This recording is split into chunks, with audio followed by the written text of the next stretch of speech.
اے پیغمبر صلی اللہ علیہ وآلہ وسلم، لوگوں سے کہہ دو کہ میرے پاس وحی آئی ہے کہ جنوں کی ایک جماعت نے اس کتاب کو سنا تو کہنے لگے کہ ہم نے ایک عجیب قرآن سنا جو بھلائی کا رستہ بتاتا ہے، سو ہم اس پر ایمان لے آئے، اور ہم اپنے پروردگار کے ساتھ کسی کو شریک نہیں بنائیں گے، اور یہ کہ ہمارے پروردگار کی شان بہت بلند ہے، وہ نہ بیوی رکھتا ہے نہ اولاد، اور یہ کہ ہم میں سے کوئی بے وقوف اللہ کے بارے میں جھوٹ گھڑتا ہے، اور ہمارا یہ خیال تھا کہ انسان اور جن اللہ کی نسبت جھوٹ نہیں بولیں گے،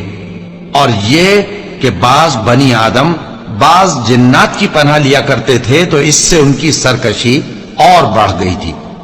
اور یہ کہ ان کا بھی یہی اعتقاد تھا جس طرح تمہارا تھا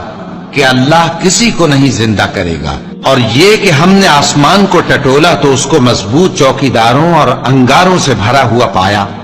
اور یہ کہ پہلے ہم وہاں بہت سے مقامات پر فرشتوں کی باتیں سننے کے لیے بیٹھا کرتے تھے، اب کوئی سننا چاہے تو اپنے لیے